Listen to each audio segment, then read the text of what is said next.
শিক্ষক হিন্দু মুসলমান এক মিলে যদি প্রতিবাদ করে এই মমতা টিকে থাকতে পারে? তাহলে বিজেপি আরএসএস কন্ট্রাক্ট দিয়েছে, তোমরা উত্তরবঙ্গ, দক্ষিণবঙ্গ, আদিবাসী, রাজবংশী, মতুয়া, হিন্দু, মুসলমান, বাঙালি, বিহারির নামে ভাগ করে দাও। বোলপুর টুরিস্ট লজ মোড় অর্থাৎ বকুলতলা থেকে শুরু হয় সিপিএম এর মহামিছিল। এই মিছিলে সিপিআইএম কর্মী সমর্থকেরা পা মেলালেন। এই মিছিলটি শেষ হয় বোলপুর চৌরাস্তায়। বৃষ্টিকে উপেক্ষা করে এই মিছিলে যোগদান করেছিলেন কর্মী সমর্থকেরা। মহা মিছিলে মূল উদ্যোক্তা মোহাম্মদ সেলিম। এই মিছিলে বামফ্রন্ট নেতা কর্মী সকলেই একসঙ্গে একত্রিত হয়েছিলেন। দেউচা পাচামি কয়লা খনি নিয়ে যে দুর্নীতি চলছে তার বিভাগীয় তদন্তের জন্য আজকের এই সমাবেশ। কাজী আমিরুল ইসলামের রিপোর্ট।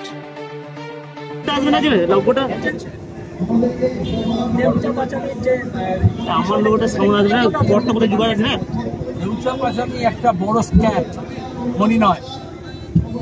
মমতা ব্যানার্জির সরকার করছে, এটা লটারি নিয়ে করেছে, এটা কয়লা পাচার, যেটা গরু পাচার, যেটা বালি পাচার, একটা নকল ডিসিআর, যেরকম দুর্নীতি, শিক্ষক নিয়োগের দুর্নীতি, সেই রকমই একটা বড় ধরনের দুর্নীতি। এগুলো আমরা আগে উত্তর ভারতে, উত্তর পূর্ব ভারতে, পশ্চিম ভারতে, দক্ষিণ ভারতে দেখেছি। আমাদের রাজ্যে এরকম ছিল না।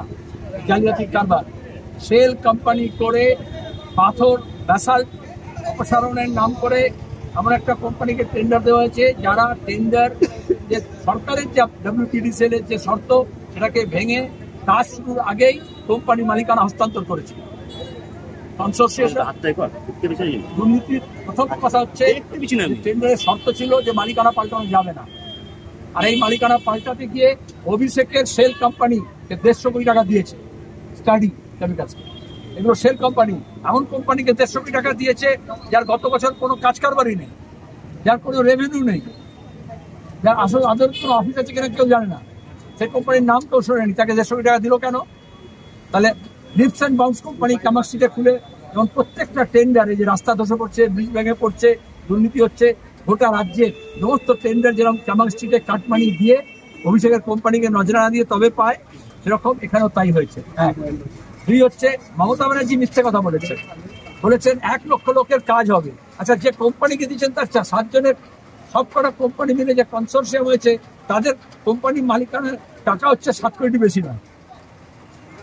এরকম একটা কোম্পানিকে দিয়েছে, কারণ কয়লা খনির জন্য যে আহ্বান করা হয়েছিল দরপত্র, তাতে কেউ কোনো সাড়া দেয়নি গোটা দেশে, গোটা বিশ্বে। তখন WPDCL পাথর তোলার নাম করে 12 একর জমিতে কাজ হবে এরকম একটা এনভায়রনমেন্ট ক্লিয়ারেন্স নিয়েছে।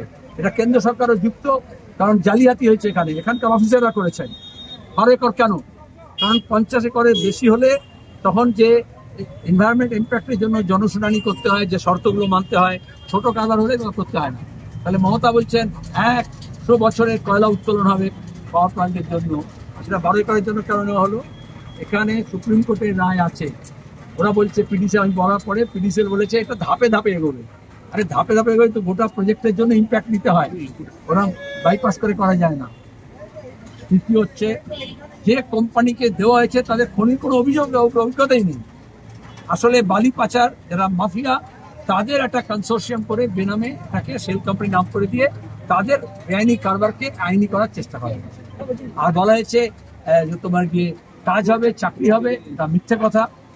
এখানকার SP, এখানকার DM, এখানকার সরকারি আধিকারিক, WPDCL অফিসার, তাদের নিয়েও টানাটানি হবে, কারণ কেউ কারো নয় গোমা, কারণ সমস্ত বেআইনি কাজবার করানো হচ্ছে পুলিশকে সামনে রেখে আর সরকার DMকে সামনে রেখে।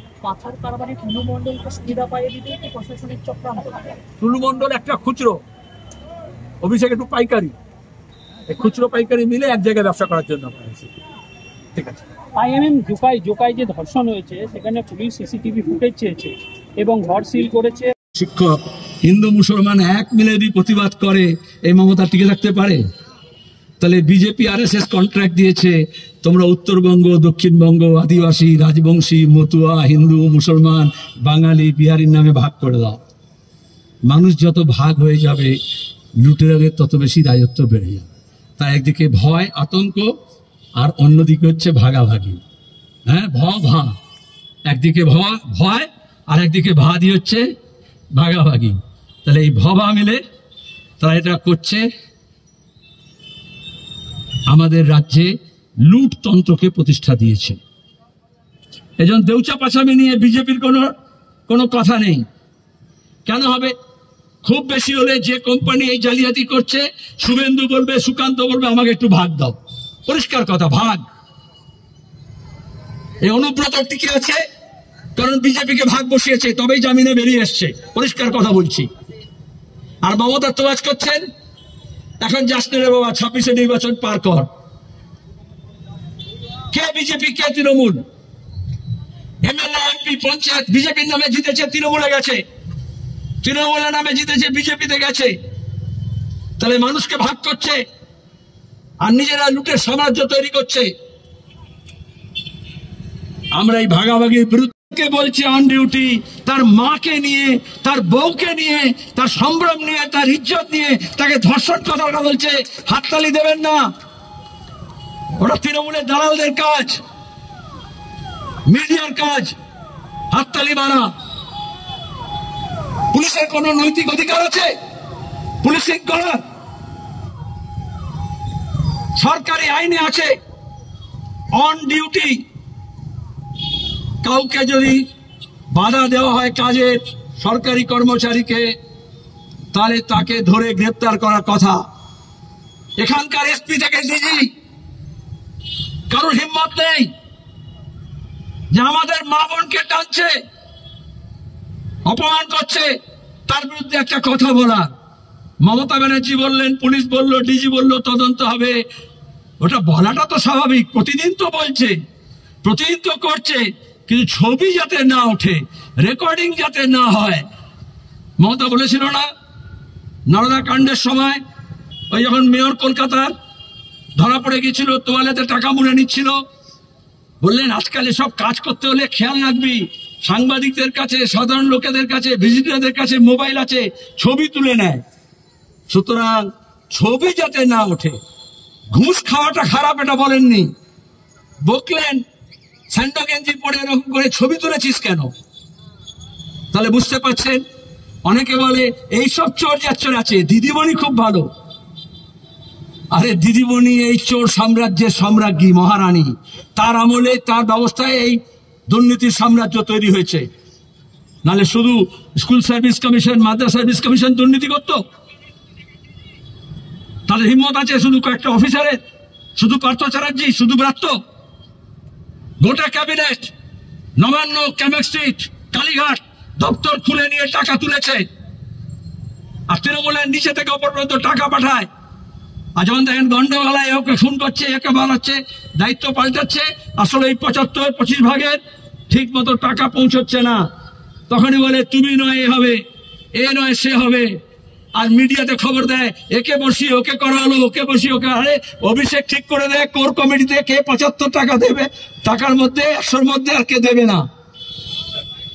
আমাদের কি আজকে শিক্ষা ভেঙে পড়ছে? আচ্ছা, স্কুলে দুর্নীতি হয়েছে, মাদ্রাসায় হয়েছে। মাঝখানে শুভেন্দু তৃণমূল থেকে চলে এসে বিজেপি ঝান্ডা নিয়ে বলল মাদ্রাসা আলাদা, স্কুল আলাদা, হিন্দু আলাদা, মুসলমান আলাদা। তাহলে কার লাভ হলো?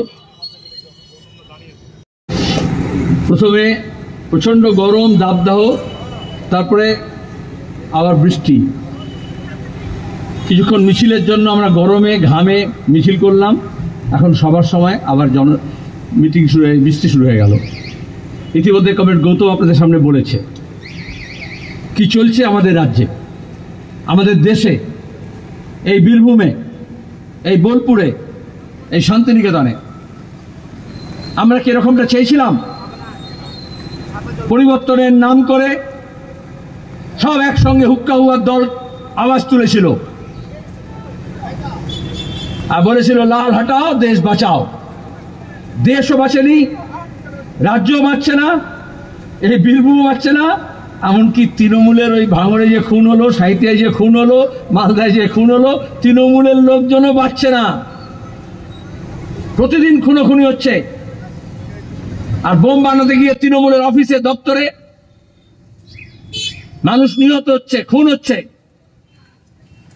আহত হচ্ছে প্রতিদিন।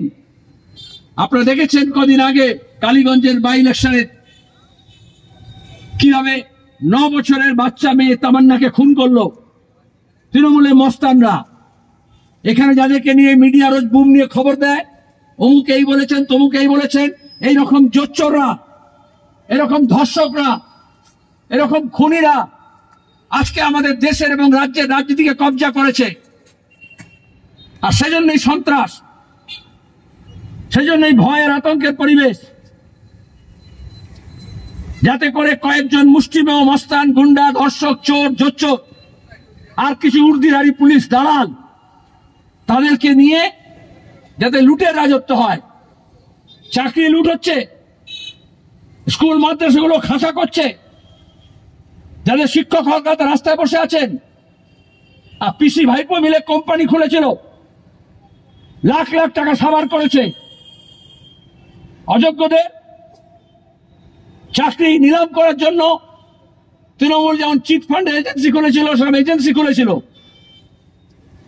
চাকরি বিলি বন্দোবস্ত হয়েছিল।